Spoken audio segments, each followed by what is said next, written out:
Yo moko yolobaki yokotika biso pambate yokotindela biso molimo mosantu yawe tango ekoki tomona pe tosimba nguya na yo molimo mosantu azali awa.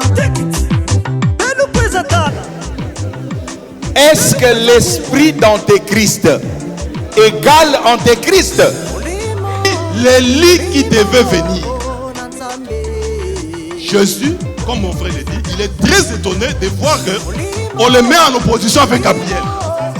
Sûrement, Jésus est entré dans la même philosophie que le pasteur William a dit. Parce que Jean avait l'esprit d'Élie et Jésus l'a appelé Élie.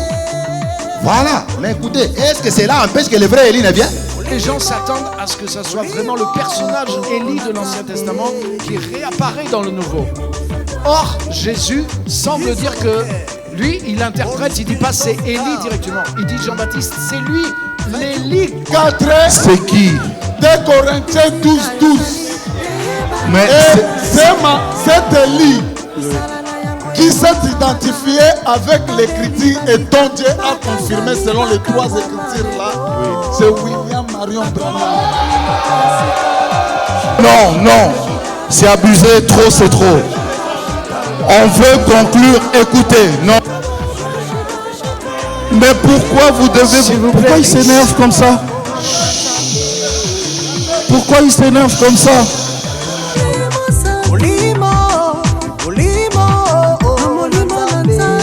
Une question urgente, il y a quelqu'un qui va partir là, qui a posé sa question aux 2 derniers orateurs.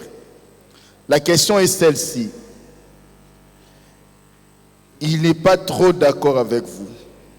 Il a dit, il voit scripturairement, comme vous avez démontré que Jésus a dit que Élie, c'est Jean-Baptiste, mais si c'est Jean-Baptiste qui est Élie, est-ce que le baptême d'eau sel suffit pour que quelqu'un entre dans le royaume?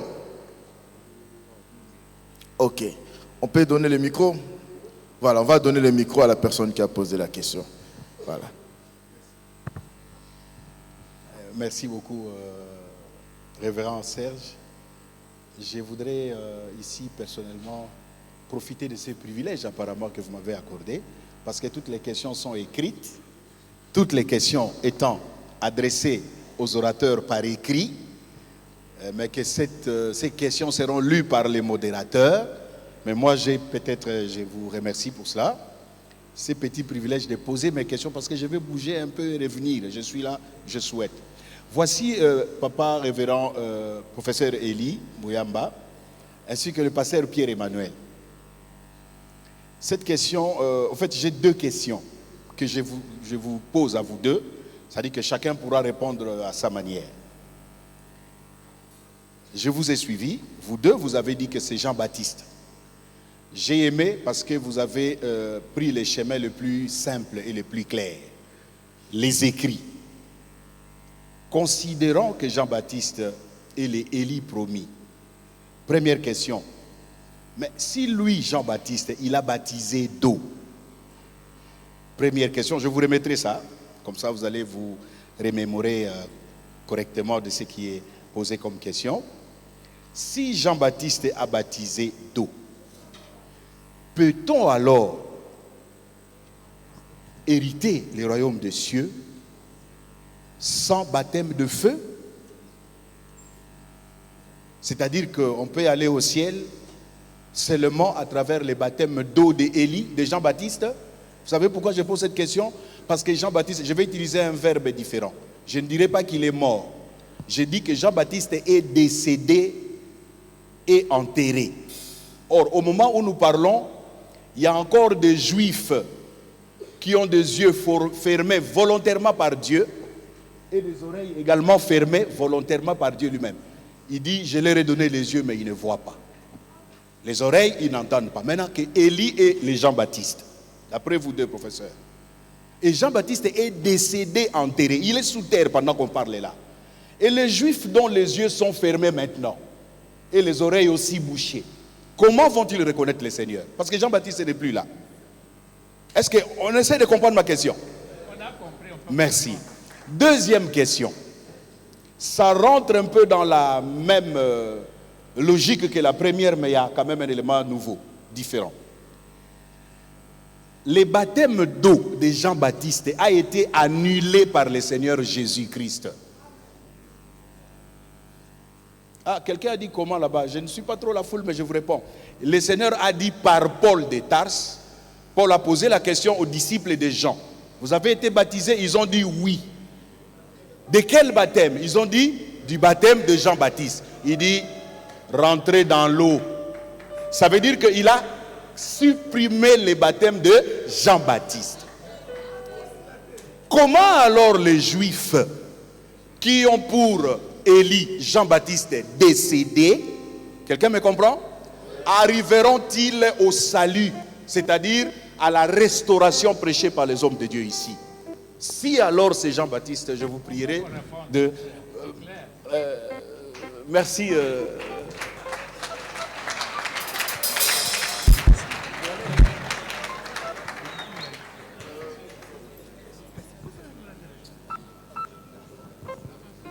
Oui, merci. Merci pour le baptême. Nous avons dit que le baptême de mettre les gens dans l'eau, vous suivez-moi, de mettre les gens dans l'eau a commencé par Jean-Baptiste. Donc, c'est Jean-Baptiste qui a commencé. Et le Seigneur Jésus a répondu. Donc, on a continué à baptiser les gens dans l'eau. Avant, on ne baptisait pas. Mais on a commencé à baptiser.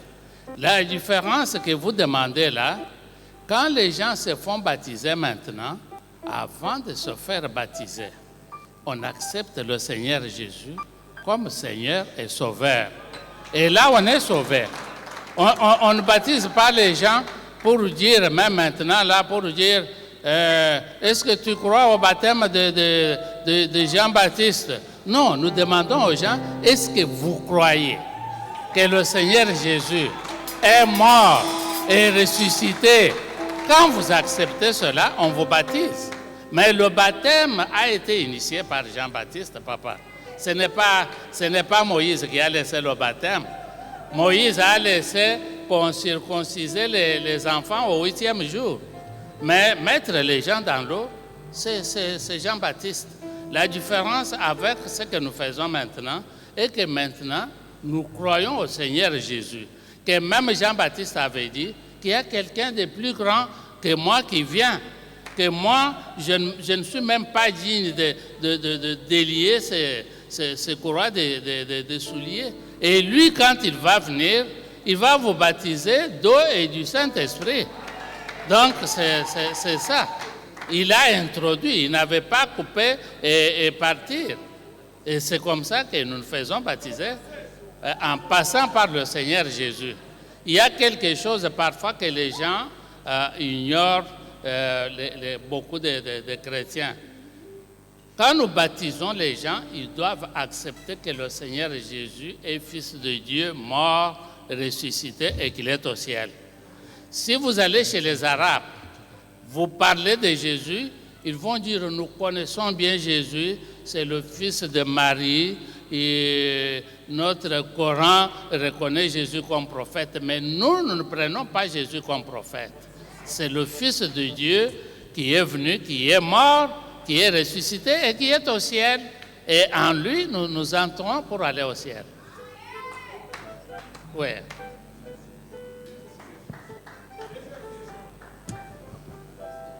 Deuxième question, c'était quoi déjà? Ok, le reste des Juifs.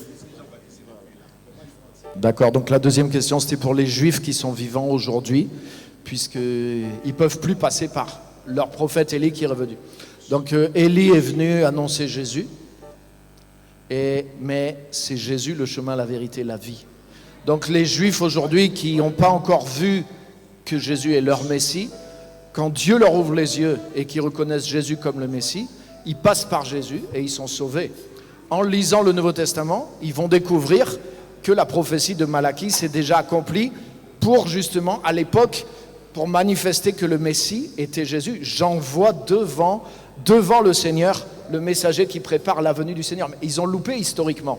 Maintenant, ceux qui vont reconnaître Christ sont sauvés par Christ. Ils n'ont pas besoin de repasser par le baptême d'eau de Jean-Baptiste pour aller faire le baptême en Jésus-Christ après. Ils vont directement à la case Jésus-Christ, leur Messie, et ils sont sauvés, c'est simple. Mais en lisant la parole, ils vont découvrir que déjà ils vont avoir la révélation que le Messie est déjà venu il y a 2000 ans, et ils vont avoir en même temps la révélation que Élie est déjà revenu il y a 2000 ans aussi.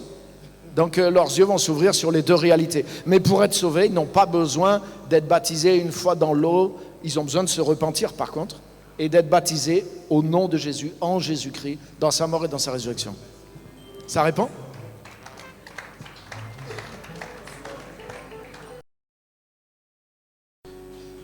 Alors nous allons commencer directement avec les questions. J'espère que on pourra s'en sortir.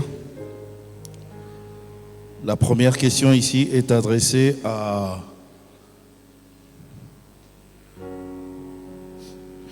le docteur Guy Mboyo. Vous avez adressé à qui?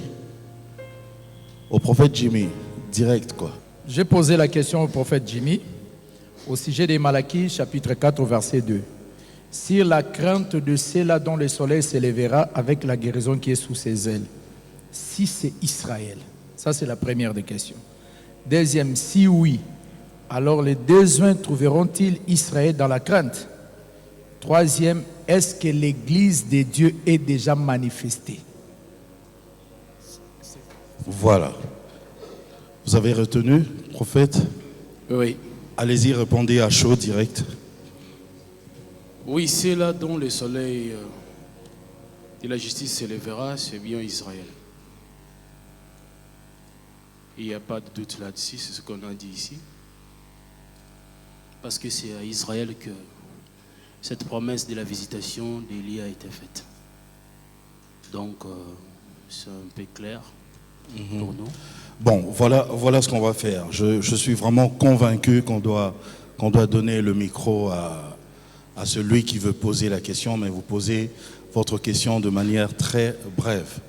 Sinon, on ne s'en sortira pas. Alors, ici déjà, qui voulait poser la question? Mais je n'ai pas fini là. Ah, oui. Est-ce que les deux joints trouveront Israël dans la foi? Non.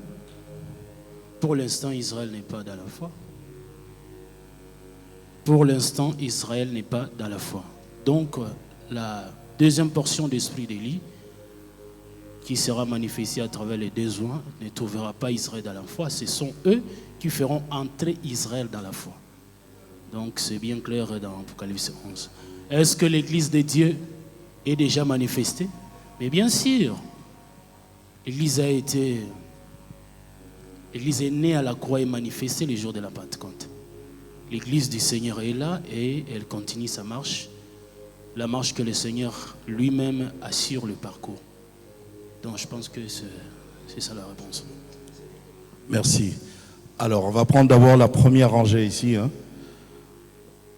Si vous êtes sûr d'avoir écrit, qui a écrit ici? Vous avez écrit, hein? Voilà, donnez le micro à papa là-bas à côté. Vous vous présentez et vous dites à qui vous posez votre question. Merci, maître Joseph Kajungulu. Je suis avocat et puis politicien. Je pose ma question au pasteur du message du temps de la fin. Pasteur Yohana, oui. Pasteur Yohana. Par rapport aux trois entités spirituelles, si je peux les dire, cela veut dire les nations, Israël et l'Église. Je dis bien trois entités. Nation, Israël et Église. Le frère Branham, son message s'adresse à quelle de ces trois entités? Et aussi, prenons l'Éphésiens 4, 11, où il a fait des uns comme. Quand on parle comme, cela veut dire qu'il y a les principales. Comme le prophète l'avait dit ici. Posez directement la question. Alors, pourquoi vous ne situez pas le frère Branham dans l'Éphésiens 4, 11? Merci. Merci beaucoup. Merci beaucoup. Déjà pour commencer, je commence par la dernière question. Nous n'avons nullement ici. Non, le micro, c'est moi qui dis qui prend le micro. Toi, tu me regardes. Nous n'avons nullement ici dit que Frère Branham n'était pas dans Éphésiens 4. Je ne sais pas si j'ai sorti une telle déclaration. Personne n'a dit ça. Donc déjà, cette question n'a pas sa place. La première question par rapport aux trois entités, les nations, Israël ainsi que l'Église. Déjà pour commencer, l'Église c'est un mystère. L'Église est composée de Juifs et des nations. Dieu a brisé les murs de séparation dans ce corps-là. Au point que lorsque vous regardez une promesse de la Bible où on parle aux Juifs, tirez votre attention quant à savoir, est-ce qu'il est question des Juifs en tant qu'entité distincte de l'Église, ou il est question de l'Église parce que dans l'Église il y a les Juifs. Les Pierre, les Paul, tous les 12 là étaient Juifs.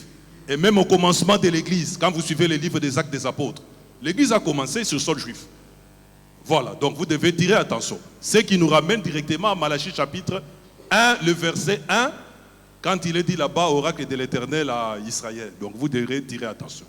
Je ne sais pas si je peux rebondir sur la question qui avait été posée par le docteur Gimboyo au prophète Jimmy. Ce n'est pas ma question. Oui, bon, c'est pas... Je m'arrête là. Voilà, merci beaucoup. C'est pas votre question. Voilà. Non, les autres doivent aussi poser... Vous n'êtes pas satisfait? Permettez-moi 30 secondes. Oui. Lorsque vous dites que vous n'aviez pas parlé que le frère Branham ne figure pas dans l'Éphésiens 4.11, donc vous les placez dans l'Éphésiens 4.11, cela veut dire Malachie 4 tombe, ce n'est plus lui.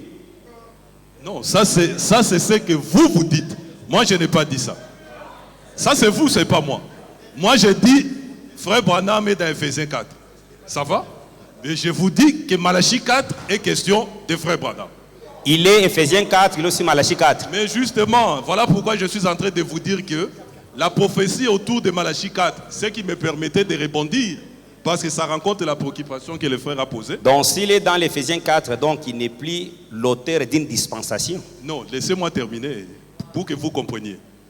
La question que le docteur Guy a posée au prophète Jimmy, par rapport à qui sont ceux-là qui ont la crainte de Dieu, avant que le soleil ne se lève. C'est ça sa question. Il a posé une question pareille. Voilà. Et il a posé la question, le frère a dit que c'était Israël. Et lui-même reconnaît ici que maintenant, là, Israël n'a pas la foi. Donc, Israël n'a pas la crainte de Dieu. C'est ce qu'il est tenté de dire. Mais remarquez que la promesse du lever du soleil est faite à ceux-là qui ont la crainte du nom de l'Éternel, avant que le soleil ne se lève. Et pour comprendre cela, vous devez remonter depuis le chapitre 3. Parce que le Seigneur dit, vous là qui m'êtes fidèles, vous serez ma propriété quand j'agirai. Vous verrez de nouveau la différence entre ceux qui servent Dieu et ceux qui ne le servent pas. Donc les fidèles là étaient au service de Dieu. Pour commencer, déjà ça bat en brèche ce que le frère a dit. Voilà. Donc frère Branham est bel et bien à Malachie 4. Et c'est lui dont il est question parmi les ministres qui sont dans Éphésiens 4. Éphésiens 4, vous la comprenez? Laissez-moi parler pour que vous compreniez. Sinon... Il est en train d'expliquer là. Voilà. Éphésiens chapitre 4 n'a pas commencé au XXIe siècle. William Branham, je prends dans la Bible là, vous avez Paul de Tarse. Vous êtes ministre, nous sommes ministres. Mais vous tous là, vous vous référez aux écrits de Paul. Vous vous référez aux écrits de Paul. Paul a dit. Mais Paul était ministre autant que vous, il est dans Éphésiens 4. Vrai ou faux? Merci beaucoup. Voyez-vous? Donc il faut faire la différence. Dans tous les ministères, nous sommes tous ministres, mais nous n'avons pas le même appel. Voilà. Merci beaucoup. Non, c'est bon. On va prendre une autre personne. Oui, juste à côté là, oui. Oui, merci pour la parole. Ma question, je m'adresse au prophète Jimmy. Volume, s'il vous plaît. Ma question, je m'adresse au prophète Jimmy. Dans l'introduction, il a eu à dire que l'Élie, c'est l'aurore qui annonce le grand soleil. Et en chutant, dans sa conclusion, il a fini par dire que Élie, c'est Christ. Alors, je ne me retrouve pas. Christ va s'annoncer lui-même, donc Christ étant l'aurore qui va s'annoncer lui-même. S'il peut nous donner la précision quant à ça. Merci. Très bonne question. Malachie chapitre 3, la Bible dit que voici j'enverrai mon messager au devant de toi, il va préparer les chemins pour toi. Malachie chapitre 3. Il est écrit que voici j'enverrai devant toi mon messager qui va préparer les chemins devant toi. Et ce messager qui devait préparer les chemins pour l'arrivée du Seigneur, c'est lui qui portera l'esprit d'Élie. C'était Jean-Baptiste. Pour préparer un peuple bien disposé, selon le 17e verset de Luc chapitre 1. Il doit préparer un peuple disposé à accueillir son Messie. Alors je dis qu'il est l'aurore, oui. Raison pour laquelle le Seigneur a dit que parmi tous ceux qui sont nés de la femme, il n'y en a point un plus grand comme Jean-Baptiste. Pourquoi? Parce que lui aussi, il est prophète comme eux. C'est parce qu'il est l'aurore, certainement. C'est parce que c'est lui qui présente le soleil. Tous les autres prophètes ont prophétisé dans la nuit. Mais lui, c'est la fin de la nuit et le commencement de la journée. Il présente le soleil. Il dit, voici l'agneau de Dieu. Et c'est cet agneau-là qui est le soleil qui éclaire. Verset 74-75 de Luc 1er. Donc, je dis que Jean-Baptiste est l'aurore, c'est-à-dire c'est le messager qui prépare l'entrée en scène du messager de l'Alliance qui est le Seigneur Jésus. C'est Jean-Baptiste qui a présenté le Seigneur. Il a dit voici l'agneau. Et il a présenté 2 fois, ce n'est pas pour rien. Pour la première fois, quand il a présenté le Seigneur dans le verset 29, personne n'a suivi le Seigneur. Mais dans le verset 35, tu verras, quand il va encore présenter pour la deuxième fois, ils vont les suivre. Je dis que le Seigneur, si on peut parler par rapport à l'Église, parce que tous les prophètes avaient l'esprit de Christ. Le Seigneur lui-même, il est l'accomplissement de tous les prophètes. Tous les prophètes se retrouvent dans le Seigneur Jésus. Alors, par rapport à l'Église, nous n'avons pas une Église spéciale, si ce n'est que le Seigneur Jésus. Mais dans le contexte de Malachie 4, là, il est question des frères qui porteront l'esprit d'Élie sur eux pour présenter le Seigneur, pour préparer d'abord le peuple, afin que le Seigneur vienne les trouver dans la foi. Je ne sais pas si je rencontre votre préoccupation. Tu peux reprendre? Vous n'êtes pas satisfait? Peut-être que ne s'est pas bien compris. Tu peux se reprendre la question. Ma question est celle-ci. Élie vient en aurore. Il est l'aurore. Il est l'aurore, bien sûr. Il est l'aurore pour qui vient avant le grand soleil qui est Christ. Mais comment vous pouvez chuter, vous pouvez conclure que Christ est Élie de Malachie 4, en même temps, il y a l'aurore. Je n'ai pas dit ça.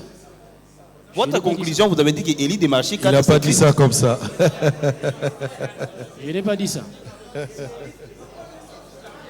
Vous venez de dire que je suis là. Quant à l'église, vous venez de dire que Christ, quant à l'église, est Élie de Malachie 4. Non. Écoutez-moi. Je n'ai pas compris votre réponse. Écoutez alors, je suis là. Moi-même, je suis là. Je réponds. Dans Malachie, chapitre 4, ou le verset 19, si vous voulez, de Malachie, chapitre 3. Là, il n'y a pas question de l'église. Ce sont des frères qui porteront l'esprit d'Élie, qui est l'esprit restaurateur pour Israël. Mais nous savons, c'est ce que peut-être tu as du mal à saisir, que Christ est l'accomplissement de tous les prophètes. Tous les prophètes sont dans le Seigneur. Je ne sais pas si tu n'es pas d'accord avec ça.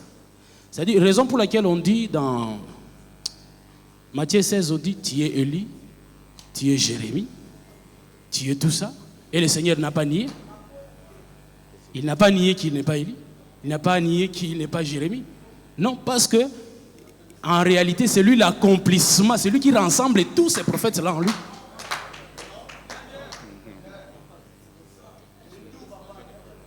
C'est un peu clair?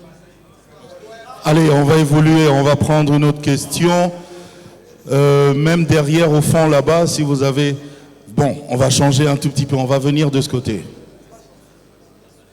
On va venir de ce côté. On a pris deux. Vous avez un problème de compréhension. Hein? On a pris deux questions ici. On essaye d'équilibrer. On va revenir là-bas. Ouh là là. Hein? Soyez tolérants. On a pris deux questions là-bas. On va aller de l'autre côté et on va évoluer. On n'a pas refusé de prendre votre question.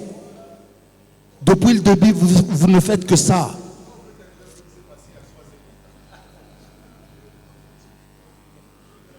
Je vais faire comme si j'ai rien écouté. Allez, on va prendre une question de ce côté.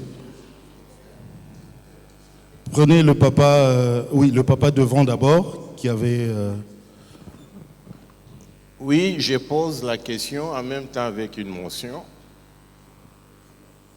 Là, la motion s'adresse au bureau. Je voudrais savoir si une autre thèse qui va presque à l'encontre de tout ce qui a été déposé ici, si elle est là, qu'est-ce que le bureau peut planifier? Alors, Papa William, vous allez devoir répondre. Je pose ma question. Oui, c'est ça, la question vous est posée. Hein. Vous vous êtes posé la question? Oui. Là, c'était la motion d'abord. Oui. D'accord. Ok, maintenant je pose ma question. La question s'adresse à mes frères qui soutiennent que Élie, c'est l'un des deux témoins. L'autre a dit c'est l'un des deux témoins, l'autre dit c'est l'esprit qui va travailler avec les deux, selon les bien-aimés. Donc vous la posez aux deux pasteurs? Oui, au premier orateur et au troisième. D'accord. Vous dites que vous reposez cette thèse parce que Malachie ne s'adresse pas aux autres nations, il s'adresse uniquement et exclusivement à Israël. Pourquoi? Parce que il est le prophète d'Israël et il est clairement mentionné qu'il s'adressait à Israël. Est-ce qu'il y a dans l'Ancienne Alliance, dans l'Ancien Testament, est-ce qu'il y a des livres de Genèse à Malachie qui s'est adressé aux nations?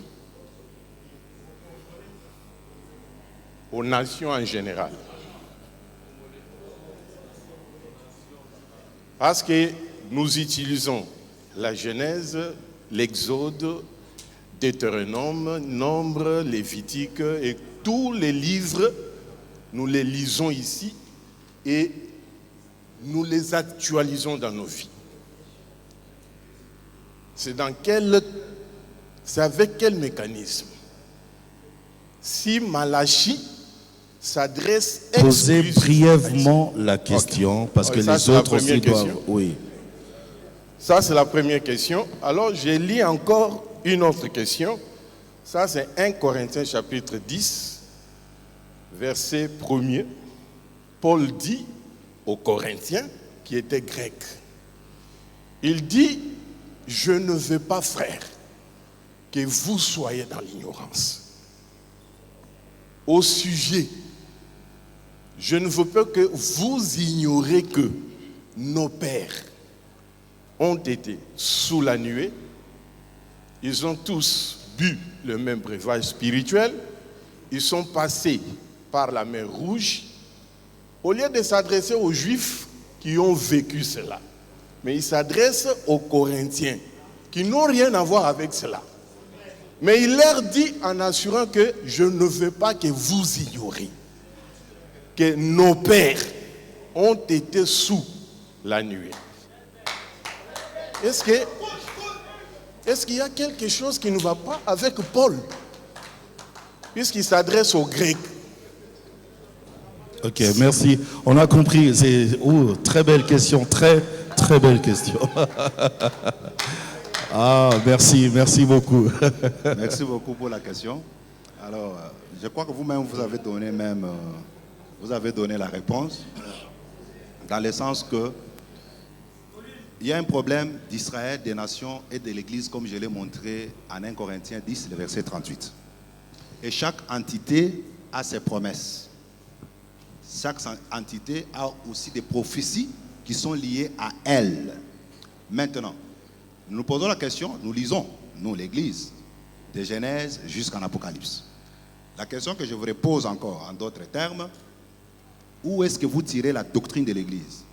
La tirez-vous dans Exode, dans Lévitique, dans Deutéronome, ou bien vous la tirez dans les Épîtres? Parce que, à Matthieu 28, le verset 19, Jésus donne la mission à ses apôtres. Allez partout dans le monde, faites de toutes les nations mes disciples, enseignez-leur à observer tout ce que je vous ai prescrit. Donc, la doctrine de l'Église vient de Christ au travers de ses apôtres. Ephésiens 2, 20. Nous sommes édifiés sur le fondement des apôtres et des prophètes. Donc, la doctrine de l'Église n'est pas dans l'ancienne alliance, mais c'est dans la nouvelle alliance. Suivez. Suivez. Je vais vous donner juste un exemple. Je vous donne juste un exemple. Je vous donne juste un exemple. Exode 19. Exode 19. Exode 20. 21. Jusqu'au chapitre 24. C'est là où il y a des ordonnances. C'est là où il y a des préceptes pour les Juifs. Par exemple, je vous donne juste un exemple. Pour le pardon de vos péchés. Pour les Juifs, ils devaient tuer un animal. Vous tuez un animal physique ou bien l'animal là c'est devenu Jésus. Donc, c'est pour dire que quand bien même nous devons lire l'Ancien Testament, la doctrine de l'Église n'est pas dans l'Ancien Testament. Mais nous lisons l'Ancien Testament justement avec 1 Corinthiens 10 pour en tirer instruction. Je reviens encore. Je reviens. Nous prenons l'Église de Corinthe. N'oubliez pas que dans la marche de l'Église, quand on prêchait, parmi les premières personnes qui croyaient, c'était des Juifs. Et ce sont les Juifs qui entraient même dans certaines assemblées et qui, que ce soit à Rome, vous allez voir en Rome, vous allez voir par exemple le chapitre 2, l'apôtre Paul commence à parler des problèmes de circoncision. Les nations ne se circoncisaient pas. Mais la circoncision, c'était pour les Juifs. Mais pourquoi l'apôtre Paul a parlé du vrai Juif en romain? C'est parce que dans l'église de Rome, il y avait aussi des Juifs. Je ne sais pas si vous m'avez compris. Donc, c'est pour dire quoi? L'église doit lire l'Ancien Testament, mais sa doctrine n'est pas là. Si vous êtes dans l'Ancien Testament, alors construisez vos tabernacles, utilisez encore l'autel des reins, mettez la cuve d'eau, utilisez les chandeliers.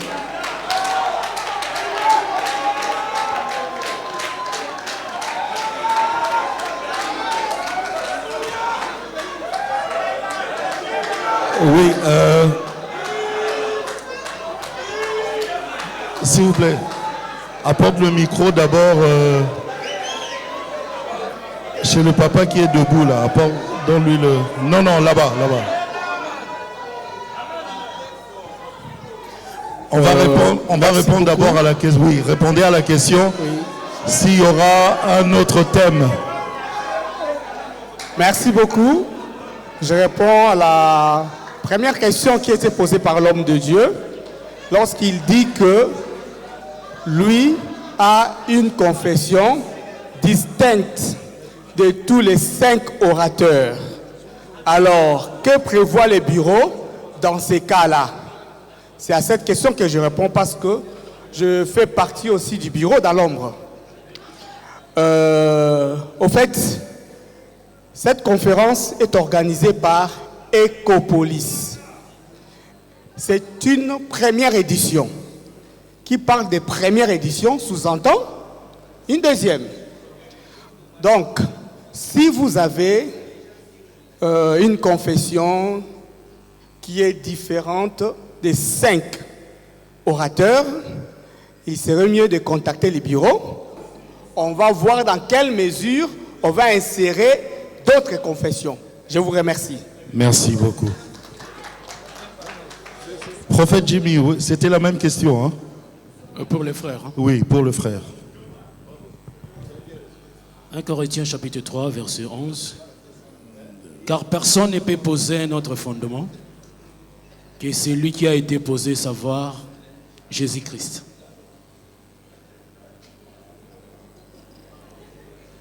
J'ajoute à ce que l'homme de Dieu a dit. Ok, d'accord. Le papa avec le gilet derrière.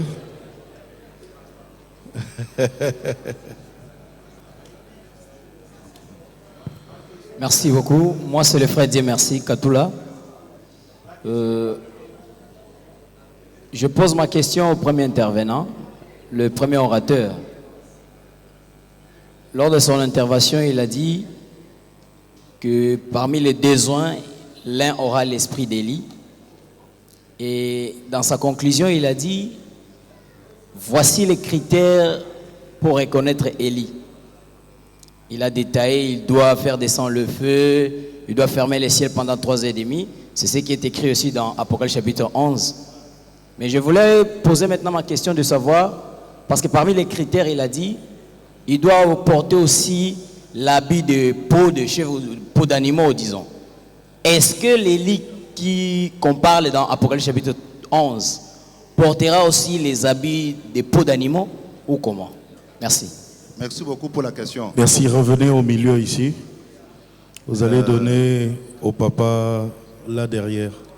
Dans mon introduction, oui, j'avais mentionné que nous n'avons que 30 ou 45 minutes. C'était difficile d'entrer dans les petits détails. Je vous ai donné les noms de ma chaîne YouTube, Pasteur Sedi Lukusa officiel. Entrez là-dedans, vous allez trouver des réponses. Mais du moins, dans les documents que j'ai préparés, j'ai expliqué. Élie, qu'on nous parle en Apocalypse 11, on nous dit qu'il sera habillé en sac. Il va porter les sacs. Alors quand vous prenez les sacs, ne comprenez pas les sacs comme nous les Congolais. Nos sacs avec le fil, les sacs à l'époque, même quand vous entrez sur n'importe quel réseau social de recherche, de moteurs de recherche, vous allez trouver que les sacs de l'époque, c'était pratiquement les peaux des chameaux. C'est comme ça que ça s'est passé. Donc c'est pour vous montrer que qu'on ne vous trompe pas. On avait laissé tout le temps que chacun démontre qui est son Élie de Malachie 4. Mais vous avez vu que beaucoup sont sombrés dans des déclarations. Mais moi, je suis scripturaire. J'ai donné 10 indices pour reconnaître un Élie. 10 indices. Et ces indices-là, je ne les ai pas inventés. C'était dans les Écritures, j'avais donné avec des preuves.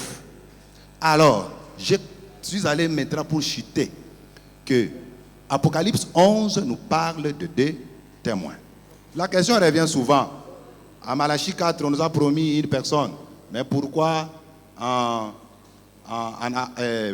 Apocalypse 11, il y a l'intervention de 2 personnes? C'est simple. Le langage, c'est le langage des Juifs. Chez les Juifs, on a utilisé le langage des témoins. Et quand vous lisez dans Deutéronome, on nous dit que pour qu'un fait soit accepté, surtout s'il s'agit d'un fait de jugement, il faut que cela se passe par 2 témoins.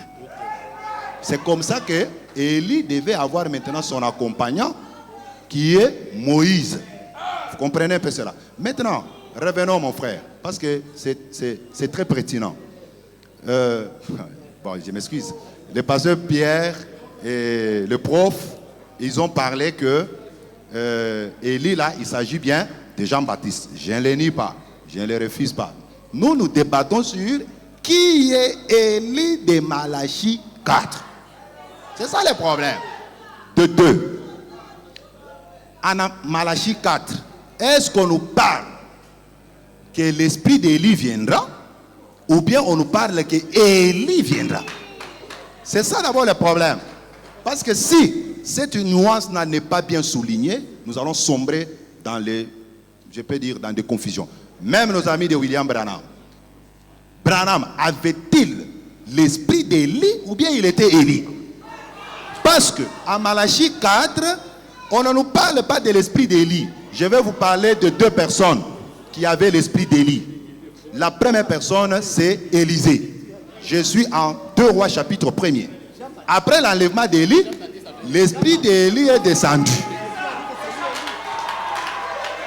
Suivez. Élisée avait la double portion de l'esprit d'Élie. Est-ce que devrions-nous appeler Élisée Élie? Ils vont répondre. J'entre maintenant en Jean pour le problème de Jean. Luc 1, 16, 17. L'ange Gabriel dit bien, l'enfant qui naîtra, il marchera avec l'esprit et la puissance d'Élie. C'est pourquoi Jean, il ne pouvait pas se tromper. Il a dit que moi là, je ne suis pas Élie. Je continue, soyez calme. Matthieu 17. Vous l'avez évoqué ici. Le verset 11, suivez bien. Allons-y calmement. Allons-y calmement. Matthieu 17, 11, la Bible dit, lorsque Élie viendra, il va rétablir toutes choses. N'est-ce pas mes frères? Comprenons maintenant. Si Jean est Élie, Jean a-t-il rétabli toutes les choses? Non, ça ne sert à rien de dire non. Soyons dans les Écritures. Je suis en Actes, chapitre 3. Ça s'est fait après la Pentecôte. Écoutez ce que l'apôtre Pierre dit. Écoutez maintenant. Jean dit ceci. Pierre plutôt. Acte 3, verset 19. On dit ceci. Repentez-vous donc, convertissez-vous, pour que vos péchés soient effacés, afin que des temps de rafraîchissement viennent de la part du Seigneur, et qu'il envoie celui qui vous a été destiné, Jésus-Christ. Ça n'est pas encore fini. 21. Que le ciel doit recevoir jusqu'au temps du rétablissement de toutes choses dont Dieu a parlé anciennement par la bouche de ses saints prophètes. Si Jean avait rétabli toutes choses, pourquoi Pierre, après la mort de Jean, après le départ de Jésus, il parle encore du temps de rétablissement? C'est pour dire que Jean n'avait pas rétabli toutes choses. Écoutez, et puis, je reviens maintenant à nos amis de William Branham. Si. Calmez-vous. Calmez-vous, s'il vous plaît. Si c'est la joie. Si Jean, parce qu'il a dit que Jean, il est toujours, Jean c'est Élie de Malachie 4. Ok, il a accompli une partie, tout ça. Si Jean a accompli une partie, jette. Que Dieu vous bénisse. Si Jean a accompli une partie de Malachie 4, on n'en disconvient pas. L'a-t-il accompli où? En Israël, aux États-Unis, ou bien au Congo, ou à l'église même? Jean a accompli cela en Israël. Si la première partie s'accomplit en Israël, comment la seconde partie va venir du côté de l'église? Ce sont des confusions. Ils n'ont pas quelque chose à affirmer par rapport à la vérité de la parole de Dieu. Voilà, alors il y a le pasteur Johanna. Avant, avant de poser votre question, s'il vous plaît, le pasteur Johanna voulait rebondir, et le pasteur Pierre-Emmanuel également voulait rajouter quelque chose. Suivant, s'il vous plaît. Suivant. Pasteur Johanna, vous avez la parole. Ok. Je vous prie d'abord de vous asseoir et écouter. Écoutons. Église est comme un boy. Voilà, merci beaucoup. S'il vous plaît, un peu d'ordre dans ce que nous faisons, s'il vous plaît. S'il vous plaît. Tolérance. Voilà, merci beaucoup. Ce n'est pas parce que l'on parle beaucoup que ce qu'on dit est vrai. Parce que tout ce que le frère a débité ici, du début à la fin, C'est fausseté sur fausseté. Prouvez-nous, prouvez-nous. C'est facile à dire que c'est faux, mais prouvez-nous alors. Je suis là pour ça justement. D'accord, vous avez la parole. Écoute, écoutez, écoutez, écoutez. S'il vous plaît. Tolérance, tolérance, tolérance. Tolérance. Nous sommes en débat. Tolérance, s'il vous plaît. Merci les jeunes. S'il vous plaît. S'il vous plaît, s'il vous plaît. C'est lui qui a de l'or, ne craint pas la machine à tester. Soyez calme. Parce que c'est facile aussi de dire que c'est faux. C'est lui qui a un bon billet de dollars. Alors prouvez-nous. Il n'aura pas peur. Je commence par là. D'accord. Vous allez recadrer ou bien vous allez tout balayer? Je vais tout balayer, tout. Ok, d'accord. Tout. Allez-y. Ok. Le problème, c'est quoi? Quand j'avais commencé dans mon speech là, je me suis limité quelque part. Quand le Seigneur vient dans Matthieu 17 et qu'il dit d'Élie qui doit venir, qui doit rétablir toutes choses, un étudiant sérieux des Saintes Écritures, lorsqu'il est face au 5e verset du 4e chapitre du livre de Malachie, il ramènera les cœurs des enfants au père, pardon, des pères aux enfants et des enfants au père. Un étudiant sérieux se poserait de ces deux volets où se situe le rétablissement. Rétablir, c'est quoi? C'est ramener ce qui a été. Maintenant, la deuxième portion, quant à ramener les cœurs des pères aux enfants, parce que quand vous lisez dans l'épître de Paul ou l'épître de Jacques, on ramène celui qui s'est éloigné. Ça va? Maintenant, la deuxième portion, entre les pères et les enfants, qui était dans les vrais, qui était dans les faux, pour qu'ils soient ramenés. C'est ça. C'est là que se situe la question. Voilà. C'est là le rétablissement. Les pères étaient dans les vrais, et les enfants se sont distancés, et on doit les ramener à ce qui a été. C'est ça la restauration. C'est ça le rétablissement. Ne lisez pas la Bible comme un journal. Je vous le dis, s'il vous plaît, soyez calme. Il est en train de démontrer. Démontrez-nous comment on rétablit. S'il vous plaît, s'il vous plaît. Démontrez-nous comment on rétablit toute chose. S'il vous plaît. Allez-y, passe. J'ai eu les cheveux blancs dans ces débats. Ils sont ici, ils me connaissent. J'étais jeune quand je parlais de ces choses. Ce n'est pas une première pour moi. Allez-y. Alors, je rappelle qu'on rétablit. Je prends un exemple simple pour que vous compreniez c'est quoi le rétablissement. Abraham va dans un pays à Guérard. Il dit de sa femme, lorsque nous y arriverons, lorsque te pose la question, dis de moi que je suis ton frère. Arrivé là-bas, le roi du pays, comment il s'appelait encore? Pardon? Ok, Abimelech. Il prend la femme d'Abraham parce qu'il se proposait de l'épouser. Dieu vient nuitamment pour lui dire, restitue la femme de cet homme. C'est ça le rétablissement. La femme là appartenait à quelqu'un. Toi tu l'as pris. Zongi Selaï Moisinaï. La deuxième portion de Malachie chapitre 4. Il y a les pères, il y a les enfants. De ces deux, qui s'est distancé de la foi?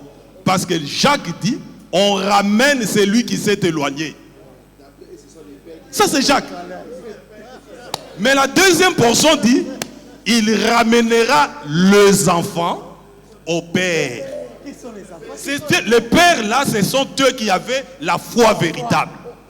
Et les enfants doivent revenir à cette foi-là. Voilà pourquoi. Vous allez déjà voir le Seigneur lorsqu'il vient, que ce soit dans Luc 18. Il pose cette question. Quand le Fils de l'homme viendra, trouveras-tu la foi sur la terre? Comment pouvait-il poser une telle question? si le long de la marche de l'église, il n'y aurait rien. Et Paul, qui était prophète comme lui, il monte dans le firmament. Il dit dans 2 Timothée, je crois, si j'ai bonne mémoire, je crois au chapitre 3, il dit, l'Esprit dit expressément. Autrement dit, ainsi dit le Seigneur. Quoi?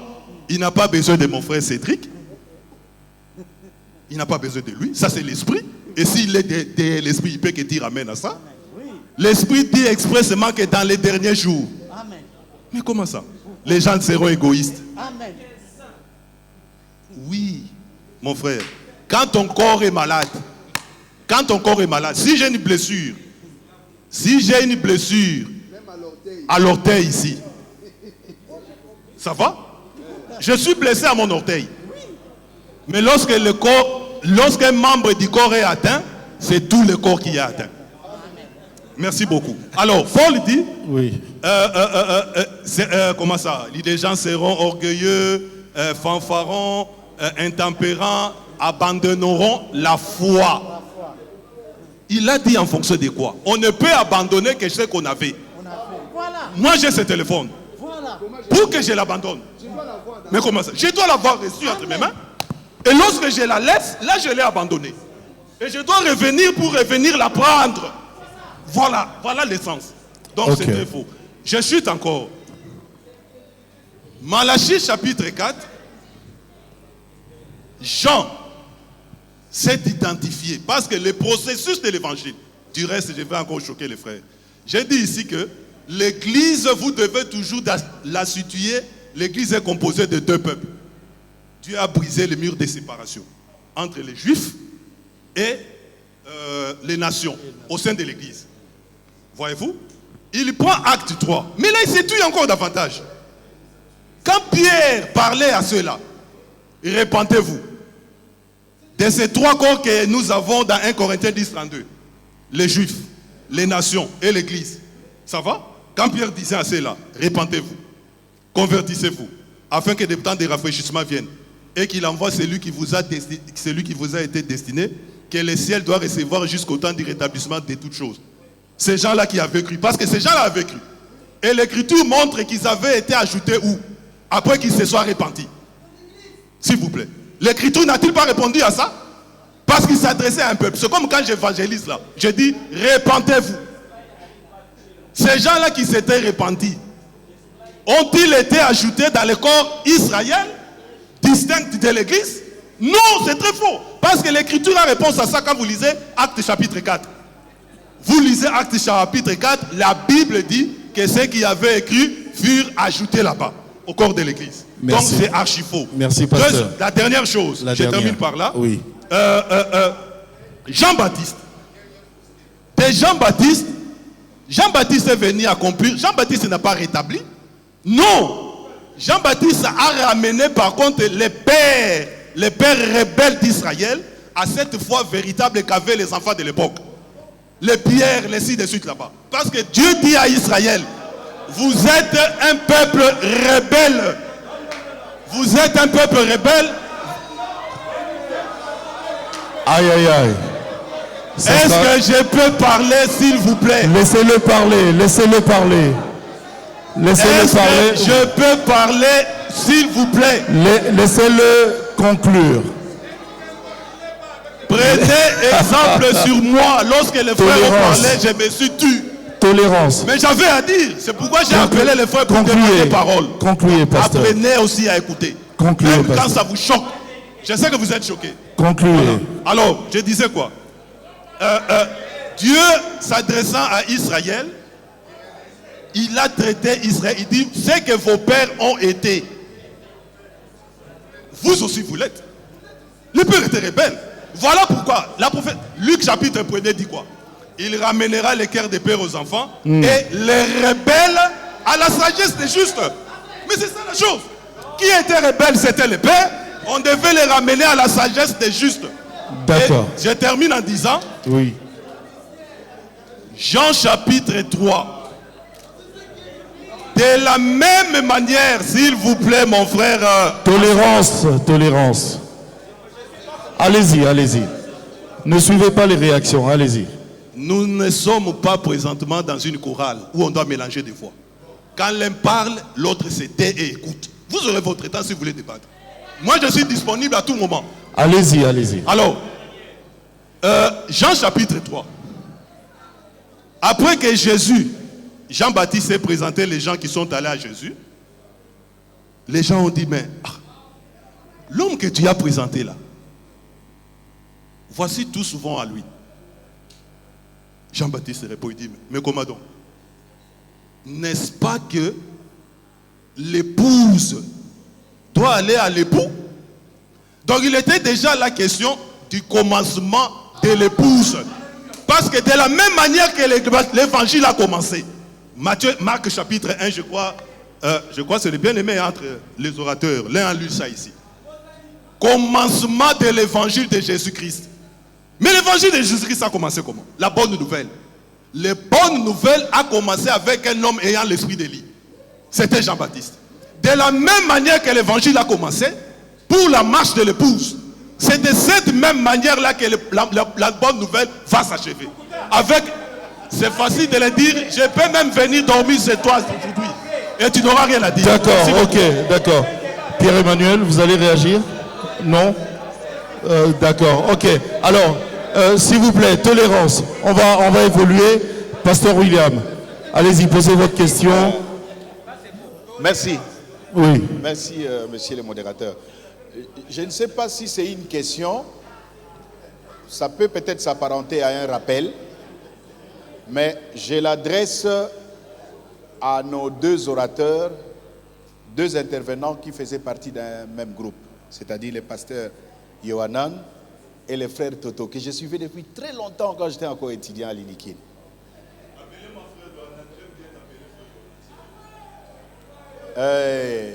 C'est bien, mais le ministère se trouve aussi dans la parole. Mais j'aime ça, frère Yohanan. Vous savez que quand vous allez quitter cette salle, vous deux, vous devrez aller vous battre. Entre vous deux. Vous savez pourquoi je l'ai dit? Pourquoi? Je n'ai pas de parti pris parce que moi j'ai ma position. Elle est connue. Les images sont là. Je remercie les groupes. Je pense que vous allez diffuser quand même ce que vous êtes en train de nous présenter aujourd'hui. Frère Toto, vous avez contredit le pasteur Yohanan. Est-ce que vous savez cela? Quand on vous a posé la question sur la nature d'Élie, vous avez dit qu'il n'y a pas de... Vous n'avez pas dit que c'est Branham. Vous avez dit que c'est l'esprit d'Élie agissant dans un homme qui est le frère Branham. C'est ce que vous avez dit là. Alors que lui, attendez s'il vous plaît, ma question arrive. Écoutez. Alors que le pasteur Yohanan, le frère Yohanan a commencé, d'ailleurs moi j'ai aimé son approche, parce qu'il a commencé par répondre en disant que c'est William Marion Branham. Ma question est la suivante. Ah, vous avez suivi, hein? Ma question est la suivante. Lorsque, vous allez me pardonner, quand la Bible dit que l'Antéchrist viendra, est-ce que l'Antéchrist est déjà là?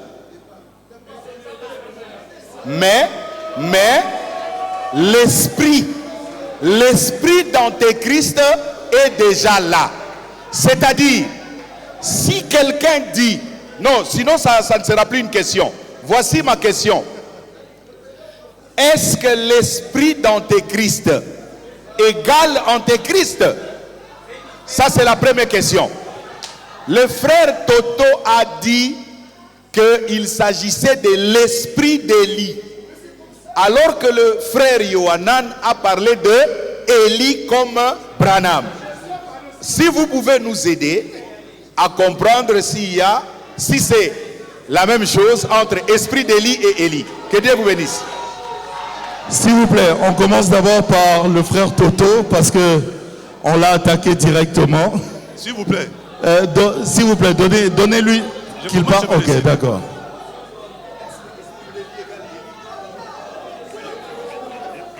Écoutez, j'invite les pasteurs à gérer les fidèles qui sont là-bas. Parce que vous traduisez ce que vous êtes. Vous traduisez ce que vous êtes. On devient ce que l'on mange. Ce que vous exprimez là, c'est ce que vous mangez. J'invite les pasteurs Retirez, à discipliner ceux qui sont là. retirez cette parole, pasteur. Non, mais retirez, nous les voyons. Retirez. J'avance. Retirez cela. Retirez, frère Yohanan. Est-ce qu'ils peuvent se calmer? Retirez, ils vont se calmer. Retirez la parole. Nous laissons ça de côté. Retirez seulement. J'ai retiré, j'ai dit je laisse écouter. Il a retiré. Mais s'ils peuvent se discipliner. S'ils peuvent se discipliner. Restons disciplinés. Restons disciplinés. Et les pasteurs, veillez sur vos brebis qui sont là. Voilà. Là, mais c'est lui qui répond au pasteur William. Ce n'est même pas Yohanan. Donc, le pasteur est en train de dire que Gabriel, tu as contredit Jésus-Christ. Donc, c'est ça la reformulation de sa question. C'est ça ce qu'il est. Il est en train de dire, mais Gabriel et Jésus-Christ, tu as contredit. L'un a contredit l'autre. Gabriel qui a été envoyé au papa de l'enfant, il dit,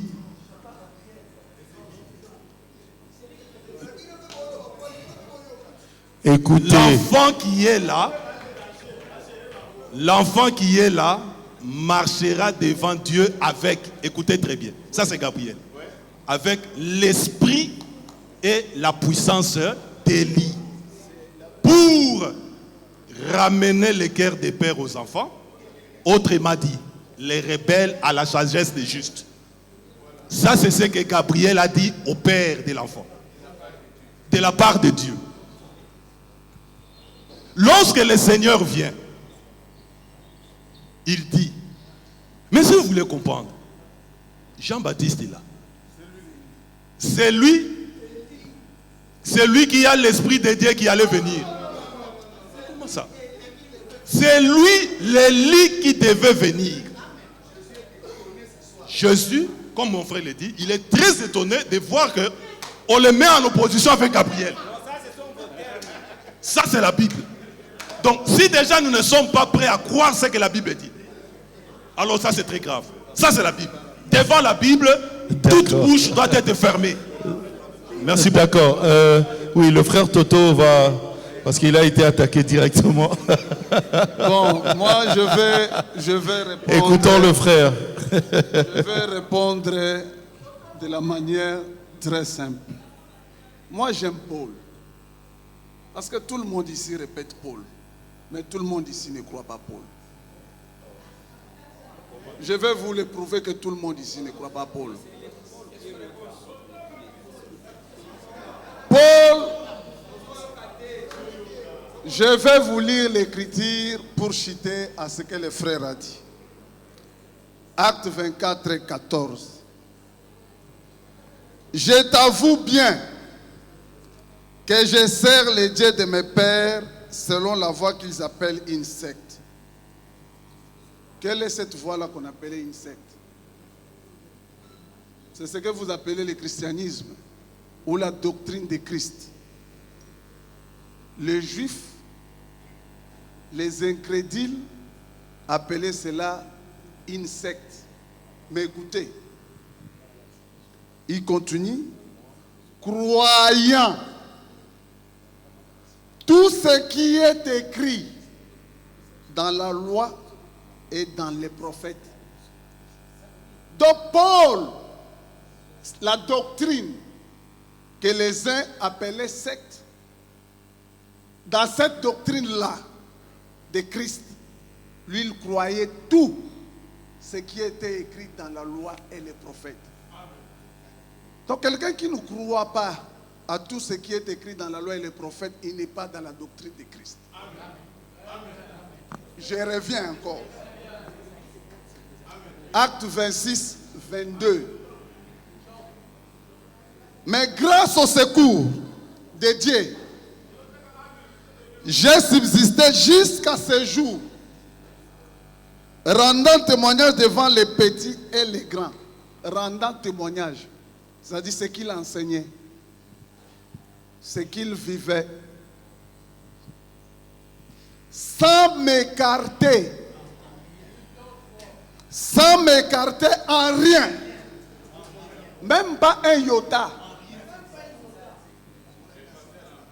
de ce que les prophètes et Moïse ont déclaré d'avoir arrivé. Frère, la doctrine de Christ, c'est toute la parole, l'ancienne et la nouvelle alliance. Maintenant, ceux qui ne comprennent pas, comment tu poseras, tu enseigneras la doctrine de Christ si toi tu ne crois pas à ce que Paul dit? Maintenant, je reviens. Je répondais à quelqu'un. Je reviens à l'église. Parce que c'est là aussi il y a une confusion. Avant d'arriver à l'église, j'aimerais vous dire ceci. Les deux ouins, parce que c'est de ça qu'il s'agit. Les deux ouins ne prêchent pas avant le jour de la colère. Les deux ouins prêchent pendant le jour de la colère. Apocalypse 6, 17. Si vous partez à l'Apocalypse 11, vous verrez là-bas la fin de leur ministère, c'est la fin du second malheur. Or, l'élie dont nous parlons doit venir avant le jour de la colère. Dans 1 Thessaloniciens 1,10, le frère Paul, pas le frère Toto, pas le frère qui se déclare et même ministre, Paul, le véritable apôtre, parle à l'église qui était des nations. Paul leur dit que la colère là était une colère à venir, que église devait faire attention de ne pas y participer. Alors, si quelqu'un, c'est pourquoi je vous ai dit ici, les gens ne comprennent pas Malachie 4. Concluez. Je vais citer là. Oui. Malachie 4, 5, 6. Et Malachie 4, 1, 2. Si je vous pose, je leur pose. Quelle est la partie qui est accomplie avant? C'est ce qu'ils ne comprennent pas. Malachie 4, 5, 6 s'accomplit avant Malachie 4, 1, 2. Maintenant, il y a débat. Pourquoi je vais vous expliquer? Parce qu'ils ont parlé du soleil. C'est pourquoi ils ne comprennent pas. Quand le soleil levant, Luc 1, 78 à 79, était là sur les rives de Jérusalem marchant. Le soleil leva, c'est un homme. Quand ce soleil-là était levé, il y avait Élie. Il y avait déjà Élie qui existait, qui était là. Cet esprit-là, Jean-Baptiste.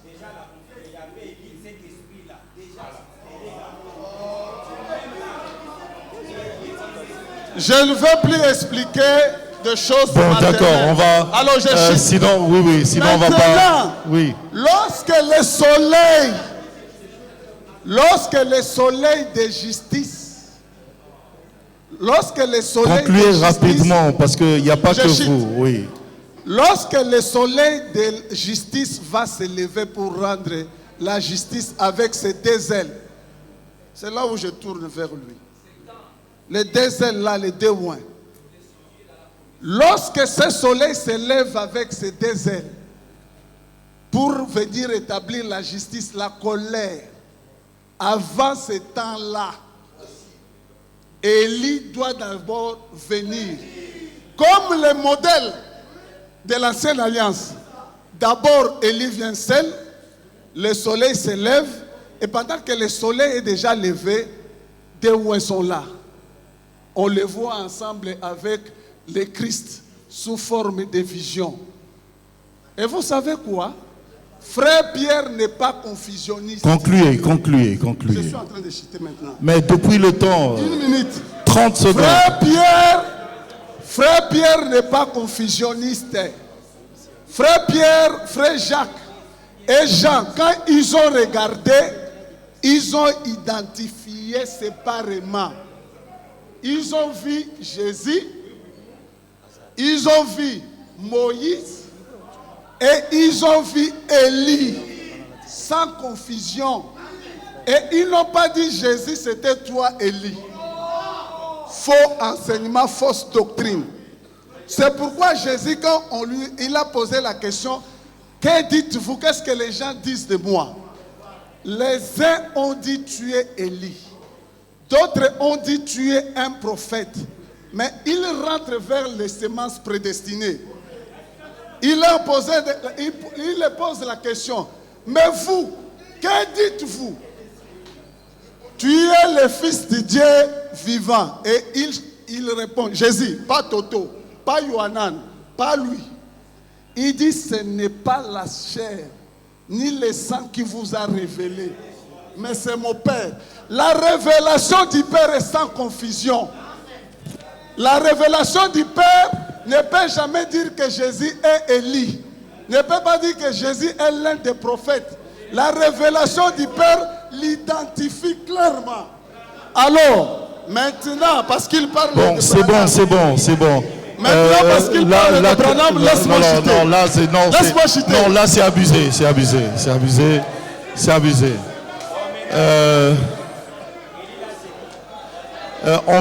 S'il vous plaît, mes frères, Pasteur Cédric, Pasteur Cédric, depuis que nous avons Pasteur commencé Cédric, ici, Pasteur Cédric, vous avez 1 minute, parce qu'on doit prendre... s'il vous plaît, il veut juste rebondir.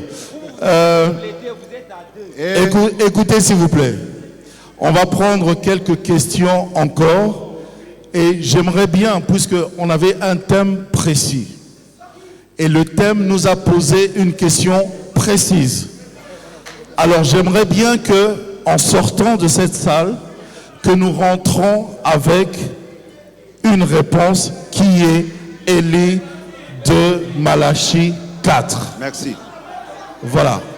Alors, vous voyez que depuis que nous avons commencé, nos frères du message de Branham, ils sont incapables de nous prouver comment Branham est Élie de Malachie 4. Depuis que nous avons commencé. Ils ne font que réagir par rapport à ce que j'ai dit. Non, alors, mais ils ont donné des preuves. Ils ont donné plusieurs preuves. Mais allez-y. Le pasteur William a posé une question merveilleuse, mais on l'a répondu avec confusion. Il dit, si c'est lui qui porte l'esprit d'Élie, est-ce qu'on peut l'appeler Élie? Il fait allusion à celui qui a l'esprit de l'Antichrist. Est-ce qu'on peut l'appeler? C'était simple à lui répondre. Moi, je lui facilite la compréhension. 1 Jean 2, le verset 18. Petits enfants, c'est la dernière heure. Et comme vous avez appris qu'un antéchrist vient, le futur. Donc nous savons que l'antéchrist viendra après l'enlèvement de l'église. Il dit maintenant, il y a maintenant, il est aujourd'hui, plusieurs antéchrists.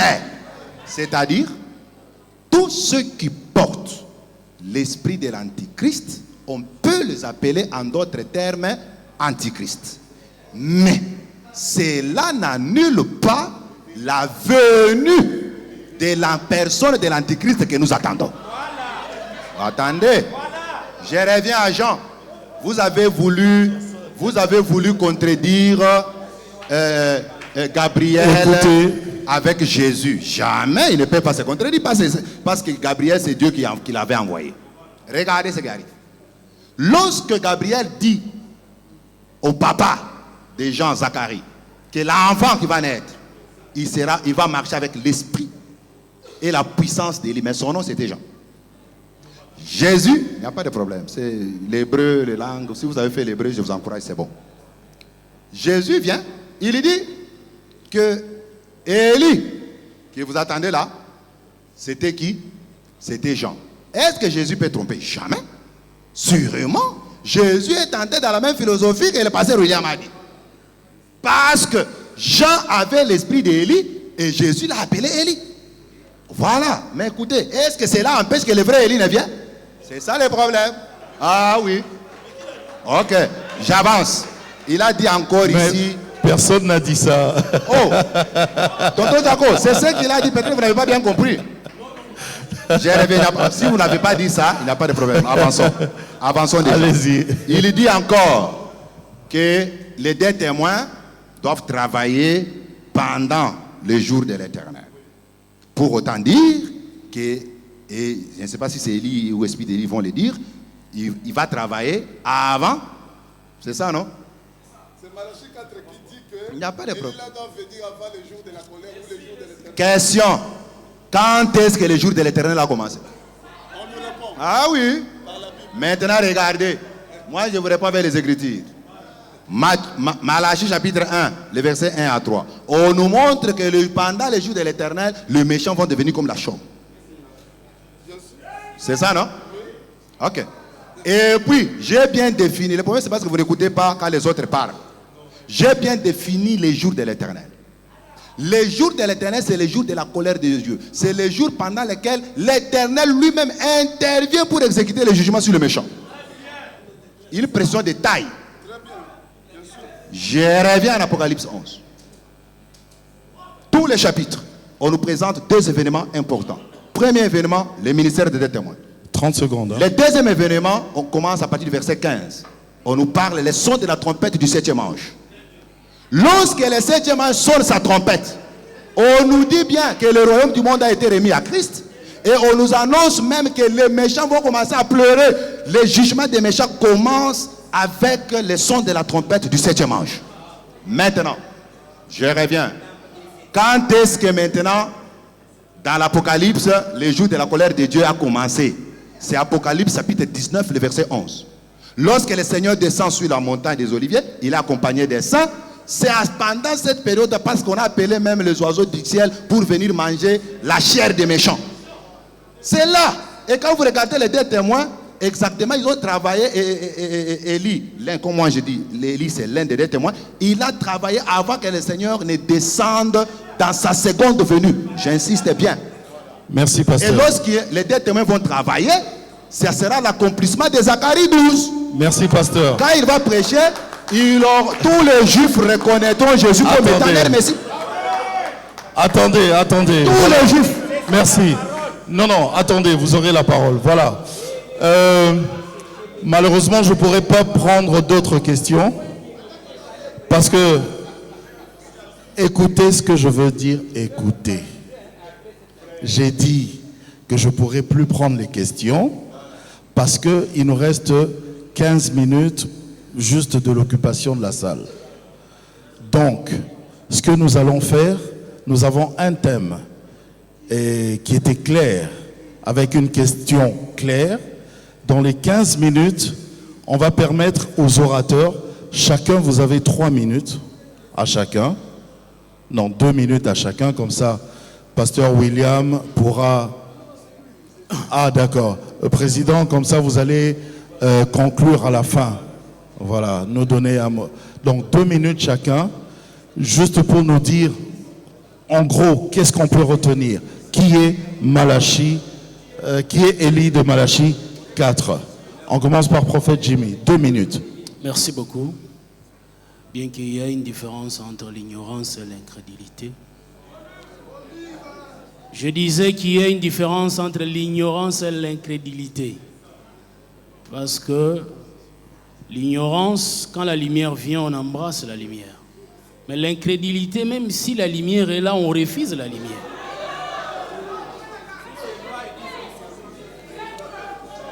Alors, qu'est-ce que nous avions dit? Nous allons conclure.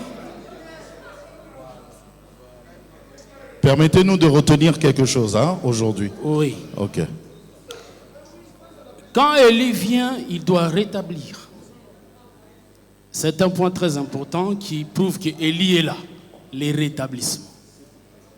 Et nous avions montré ici que les deux oins, l'un d'eux qui portera l'esprit d'Élie, feront le rétablissement.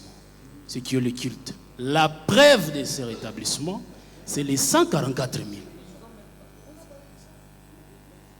Ça, c'est la preuve que l'autel est restauré en Israël.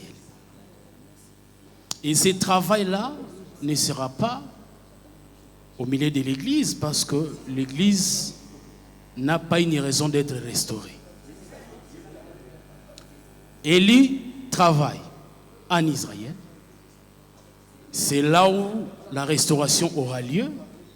Et lorsque la restauration aura lieu, Israël sera agréable devant Dieu. Et les 144 000 sont présentés comme étant le prémisse d'Israël. Si les prémices sont saintes, la masse l'est aussi. C'est la preuve que la restauration a eu lieu. Parce que le travail d'Élie, c'est la restauration. Donc, je pense que... c'est qui, c'est Élie? Je l'ai dit déjà ici. Ça sera un frère qui sera revêtu de l'esprit d'Élie. Parmi les deux oins, l'un aura l'esprit d'Élie pour restaurer le culte en Israël. D'accord. Merci, prophète. Pasteur Cédric. Bon, j'espère que... Conclusion, ça sera dur. On veut rentrer avec quelque chose. Mon langage était vraiment très simple. Je pense que d'autres détails, je l'ai dans les fascicules que j'ai écrits. C'est au bureau de voir ce qu'ils peuvent faire. Mais du moins, ceux qui ont besoin d'approfondir encore ce sujet, veuillez entrer dans notre chaîne YouTube. Suivez Pasteur Cédric Lucas officiel. Entrez là-bas. Vous allez écouter la parole facilement. Vous pouvez noter et poser des questions s'il y a lieu. Du moins, j'ai dit que Élie de Malachie 4 doit venir avant le jour de l'Éternel et il doit venir en Israël. Parce que la promesse d'Élie n'a jamais été la promesse de l'Église. Et je démontrais que Élie, dont il est question, qui viendra avant le jour de l'Éternel, c'est l'un des deux témoins de l'Apocalypse chapitre 11. J'ai donné tous les critères que j'ai donnés pour Élie, et vous allez les voir tous en Apocalypse chapitre 11. Et le vrai Élie, il doit défier la mort, il doit vaincre la mort. Je vous ai montré en Apocalypse 11, lorsqu'on va tuer les deux témoins, on ne va pas les enterrer. On va exposer leur corps sur la place publique. L'Esprit de Dieu entrera en eux, ils vont revivre et ils seront enlevés au ciel. Si Jean-Baptiste, c'est pourquoi j'ai dit que Jean-Baptiste avait l'esprit d'Élie, n'était pas Élie. Vous voyez pourquoi? Vous ne comprenez toujours pas. Merci. Maintenant, oui. Si eux, ils ont un Élie, et j'insiste encore, Malachie chapitre 4 n'a pas promis l'esprit d'Élie. Malachie chapitre 4 a promis la personne d'Élie. Merci. Alors, en Apocalypse chapitre 11, concluez, sinon on va oui.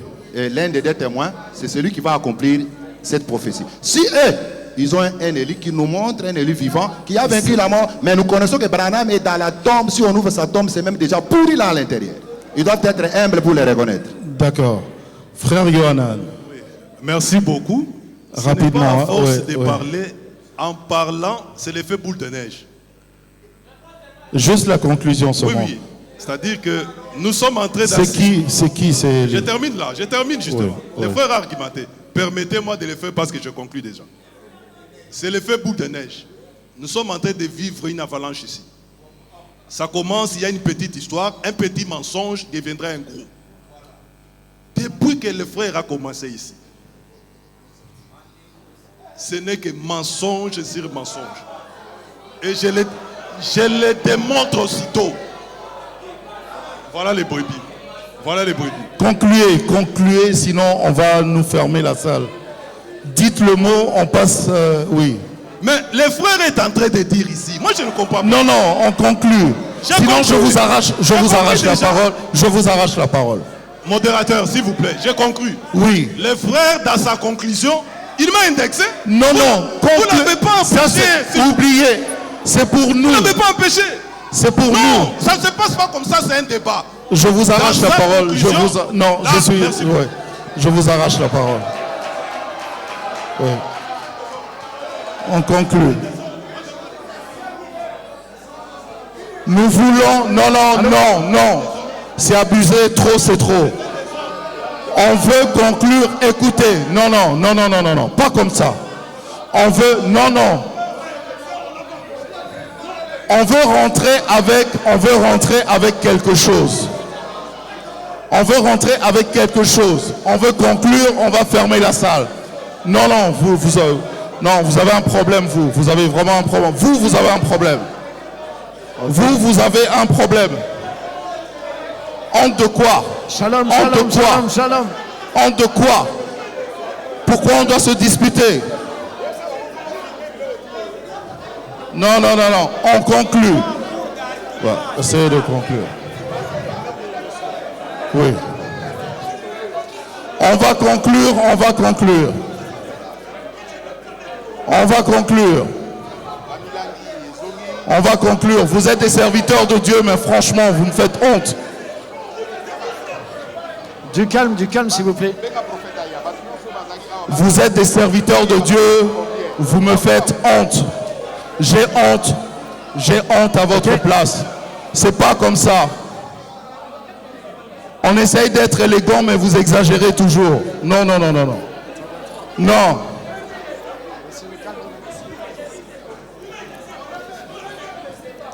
Mais pourquoi vous devez... Pourquoi il s'énerve comme ça? Pourquoi il s'énerve comme ça?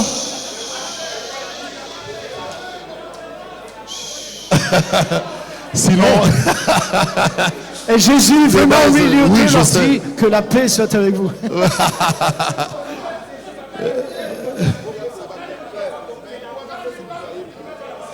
Arrêtez ça, monsieur. Je ne vous permets pas. Je ne vous permets pas. Je ne vous permets pas. Je suis un journaliste professionnel, il n'y a pas de parti pris.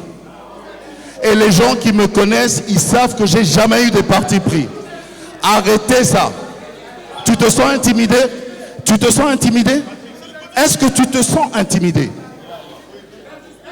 Est-ce que toi, tu te sens intimidé? Est-ce que tu te sens intimidé? Arrêtez ça. Arrêtez ça. On continue. Il dit, ne nous intimidez pas. J'intimide personne. Est-ce que tu te sens intimidé? On est presque à la conclusion. Non, moi je n'aime pas. Je n'aime pas le manque d'élégance comme ça. C'est pas bien. Ok, ok. On ne vous intimide pas. Vous vous sentez intimidé? Je peux venir vous intimider là. Ça va, oui? On se calme un peu là. Oui, on risque de fermer la salle. On y va? Oui. On essaye. Ok, s'il vous plaît, juste. Écoutez s'il vous plaît, écoutez s'il vous plaît. Écoutez s'il vous plaît. Merci à tous. Merci à tous. Merci à tous. Merci à tous. Merci à tous. On veut rentrer avec quelque chose dans la tête. On est presque arrivé. On veut rentrer avec une conclusion. Super. Nous sommes à l'heure de la conclusion. Allez-y, Pierre-Emmanuel. D'accord, merci. Donc juste s'il vous plaît. S'il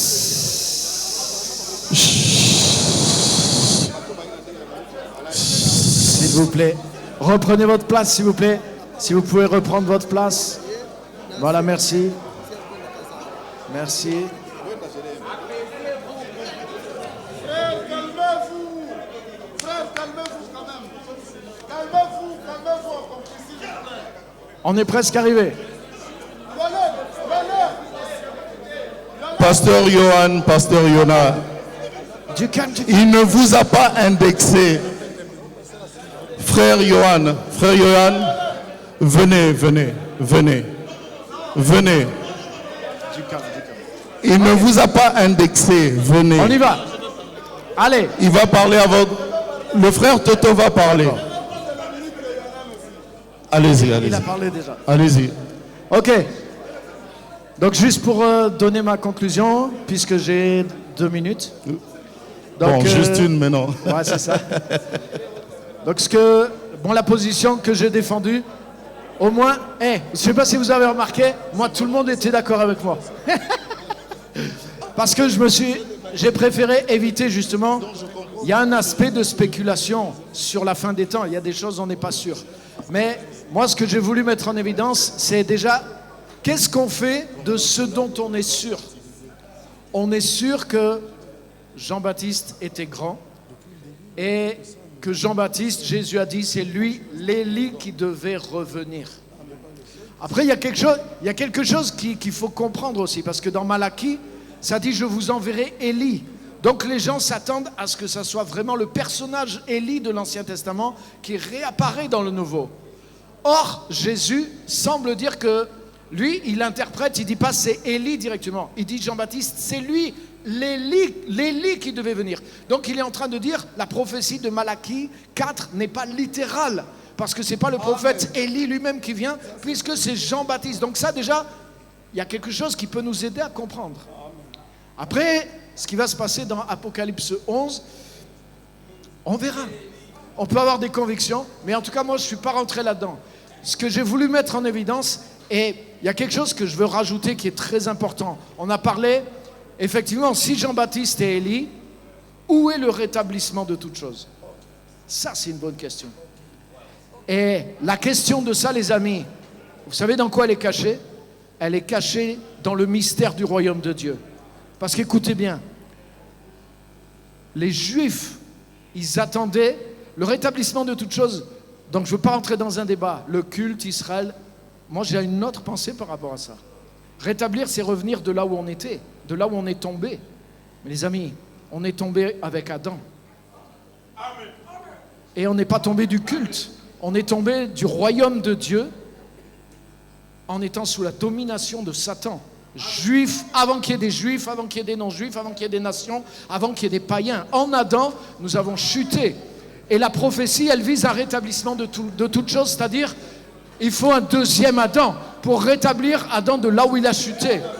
Et il a chuté de quoi? Du royaume de Dieu, de la communion avec Dieu, de la domination que Dieu lui avait donnée pour établir les normes de Dieu sur la terre. Et Jésus vient ramener quoi? Le royaume de Dieu. Et qu'est-ce qui fait qu'à partir des jours de Jean-Baptiste, les choses peuvent être rétablies? Parce qu'il dit, depuis les jours de Jean-Baptiste, le royaume de Dieu est annoncé et ce sont les violents qui s'en emparent. Donc le rétablissement de toutes choses, les amis, il a commencé depuis les jours de Jean-Baptiste parce que le royaume de Dieu a commencé à venir depuis les jours de Jean-Baptiste en Jésus. Merci. Amen. Merci. Mais ce royaume sera rétabli avec la seconde venue de Jésus de façon totale sur la terre. Mais le rétablissement a commencé. Et on peut devenir grand grâce au royaume de Dieu. Merci. Alléluia. Merci. On écoute le frère Toto. Que Dieu vous bénisse. Mes frères. Président, soyez prêts pour conclure. Je vous ai dit ici, beaucoup de gens ne croient pas à la parole du Seigneur. Et je vais encore insister pour conclure. Je vous ai dit ici que les 2 oins d'Apocalypse 11 n'enseignent pas avant le jour de l'Éternel ou le jour de la colère. Les 2 oins enseignent pendant le jour de la colère. Je vous donne des écritures parce que je chute. Je vais prendre la minute de Yohanan. Vous avez Ésaïe 34, 8. On risque de fermer la salle. Hein. Non, j'ai fini. Ésaïe, parce que je vais parler de Branham, la question dont les gens ont posé. Ésaïe 34, 8 explique que le jour de la colère est aussi une année de représailles. C'est-à-dire une période. Quand l'année de la grâce ou le jour de la grâce finit, commence ce qu'on appelle l'année de la colère ou le jour de la colère ou année de représailles. Mais Élie, dont nous parlons dans Malachie 4, ne vient pas pendant que ce jour a déjà commencé. Cet Élie, selon Malachie 4 à 6, vient avant ce jour. Donc, toutes les doctrines qui ont déjà fait de l'Élie ou les deux témoins, cet Élie dont il est dans Malachie 4 sont dans l'erreur. C'est qui l'Élie? Maintenant, je rentre. C'est mieux pour qu'on positionne. Pour qu'on comprenne. Je chute, non? Je suis en train de chuter. Ici, il ferme directement. Comme Élie, ici dont nous parlons, vient au temps de l'Église. Pas au temps de la colère. C'est qui? Dites-nous c'est qui. Identifions-les selon la parole. Oh là là. C'est ce que je peux maintenant donner, non? Non, dites seulement. Dites seulement. Maintenant que tu prends là, je pourrais déjà parler. C'est pas moi, c'est la salle. Oui, laisse-moi parler. Le président doit conclure. Mais c'est ça, non, c'est ça dont je dis. Plus tu parles, plus tu me gagnes le temps. Bon, l'Élie dont nous parlons ici vient au temps de l'Église, chez les nations, comme Élie le Tishbite, chez la veuve de Sarepta, la fille de Sidon. Et cet Élie, comment on l'identifie? Paul, dans Ésaïe, il était écrit: je t'établirai lumière pour les nations. Quand Paul est venu dans le livre des Actes, Paul s'est identifié à cette écriture-là de lumière des nations. Il a dit que Dieu m'a établi la lumière des nations.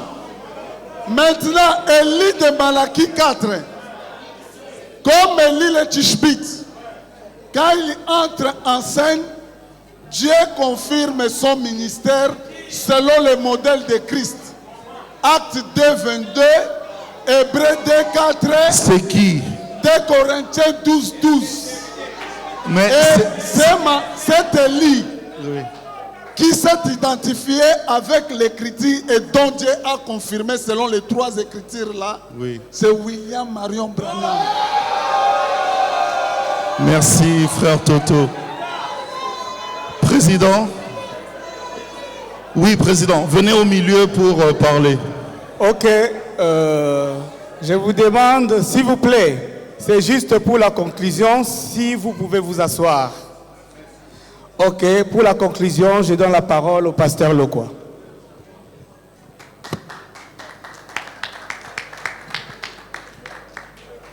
Que Dieu nous bénisse. Amen. Normalement, j'avais mes 15 minutes quand le prophète Jimmy avait intervenu. Compte tenu de l'organisation, on n'a pas tenu compte de cela. J'aimerais, dans 2 ou 3 minutes, nous puissions conclure. Je vais dire à tous les croyants que l'évangile ne se prêche pas avec les muscles. Ce n'est pas les muscles qui peuvent faire croire à quelqu'un la vérité. Les exposés des orateurs que j'aime beaucoup, c'était comme des commerçants dans un marché. Ils exposent leurs marchandises. Celui qui veut acheter, qu'il achète. Celui qui refuse, il a droit à refuser. Un croyant ne mange pas tout. Il mange ce qu'il est convaincu. La conviction n'a jamais été une colonisation. Je lis un passage biblique quand Élie de Tishbite a travaillé. Dans 1 Roi chapitre 18, verset 40. La finalité de son travail, saisissait les prophètes de Baal. Leur dit Élie: conquête n'échappe. Il les saisit. Élie les fit descendre au torrent de Kison et les égorgea. Aucun prophète n'échappe. Donc quand Élie travaille, il doit nettoyer l'environnement pour que la fausse doctrine ne règne plus. Voilà ce que nous devons comprendre. C'est ce que dit. Merci mon frère. Ok. Ce sont des bons compléments comme ça. Ça fait l'ambiance. Cela veut dire que quand Élie travaille, on ne peut pas voir un prophète de Baal. On doit ravager et nettoyer les territoires. Voilà, mes frères bien-aimés. Merci. Moi, je suis habitué à ça. Ça me fait du bien. Élie doit rétablir toutes choses. Il viendra rétablir quoi? Commencer à construire une maison, chercher des pierres et des briques pour rebâtir un temple. Dieu est esprit. Il faut que ceux qui l'adorent, l'adorent en esprit et en vérité. Pour que la maison soit rétablie, fait que cette maison doit chuter. J'ai aimé les bien-aimés. Il a dit qu'Élie était de la maison des veuves de Sarepta. Amen. Mais quand Élie est entré là-bas, l'huile ne diminua pas. La farine ne diminua pas. Pendant tout le temps de la famine, la veuve avait l'huile. Il avait la farine. Aujourd'hui, Élie est dans l'église. L'huile ne peut pas diminuer. La farine ne peut pas manquer. Pourquoi? Parce que si l'huile manque, le chandelier va s'éteindre. Or, la loi du chandelier est que ça doit brûler du soir au matin. Si la lumière est éteinte, fait qu'il y a quelqu'un qui est entré, il éteint la lampe. Mais dans l'Apocalypse, il y avait quelqu'un qui marchait au milieu de cette chandelier. Quel a été son travail? C'est de protéger la lumière. Donc les ténèbres, depuis que l'église a commencé, et jusqu'à ce qu'il sera enlevé, les ténèbres n'entreront pas dans l'église. Mais une seule maison qu'on a parlé, pour que je termine par là, je n'aime pas chuter, mais je préfère terminer. On vient remarquer une maison, et cette maison avait de la lèpre. Quand la maison a de lèpre, la première des choses, qu'est-ce qu'on fait? On doit vider les choses qui sont dans la maison. Parce que les choses qui sont dans la maison sont très importantes. Quand les choses sont de la maison, on détruit la maison. La maison détruite, c'est Israël. Mais avant de détruire, le royaume vous sera retranché, sera donné à une nation. Fait que les choses qui quittent la maison vont dans une autre maison.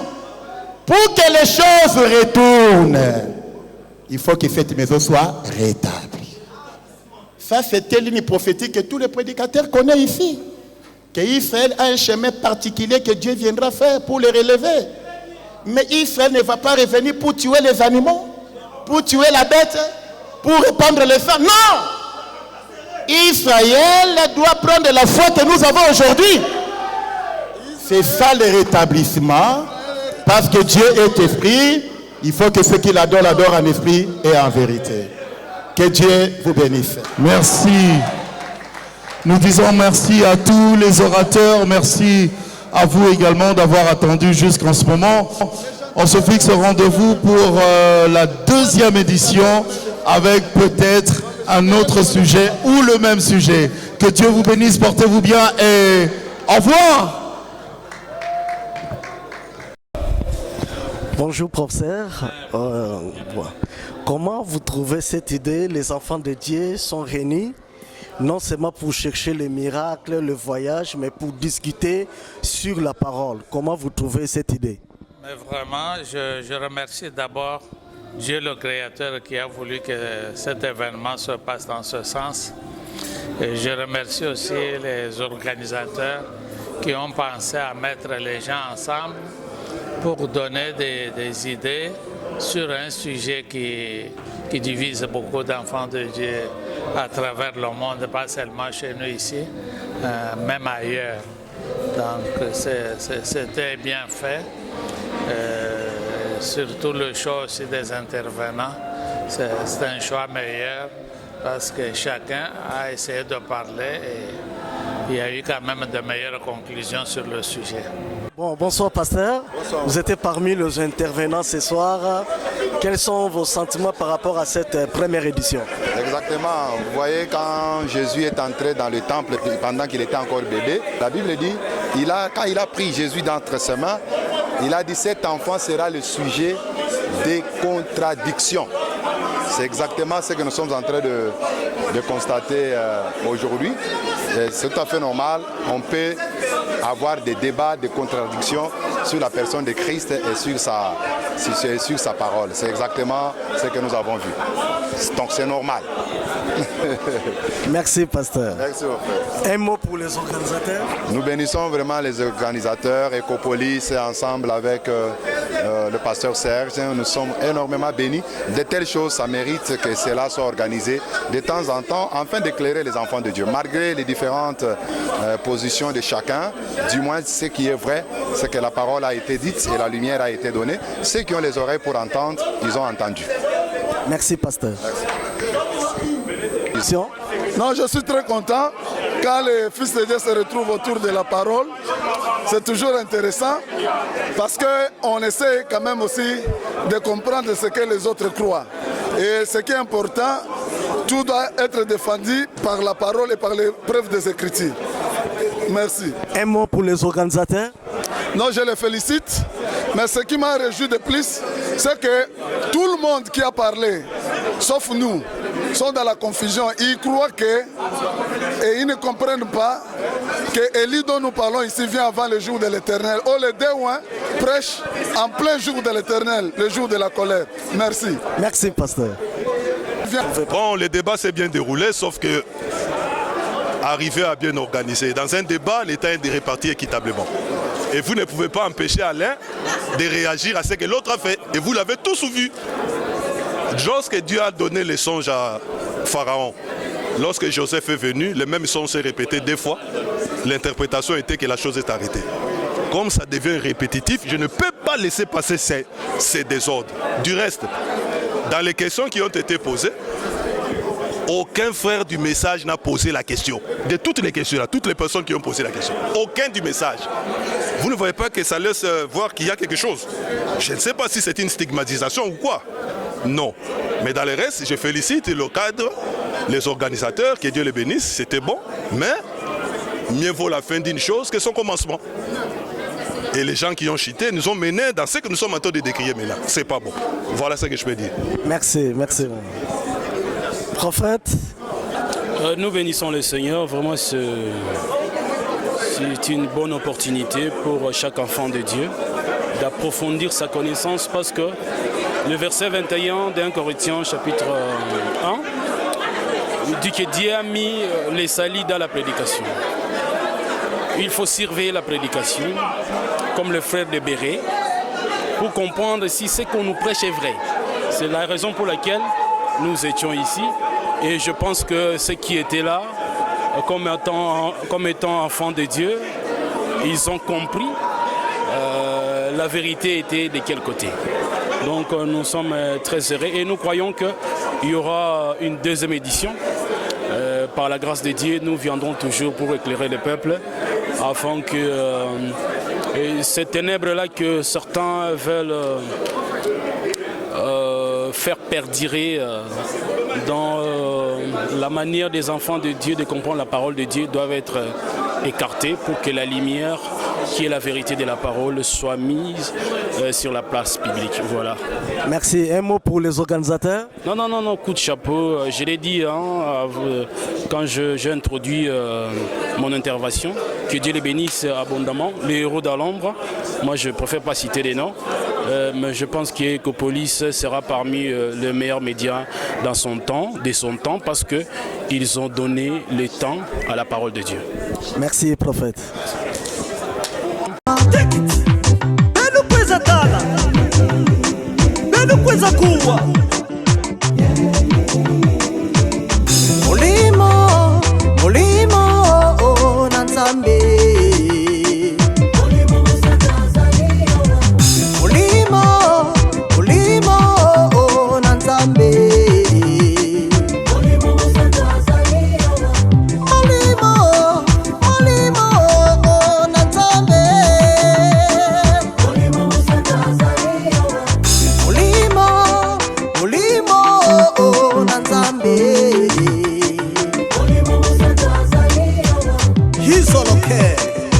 Holy Spirit of God,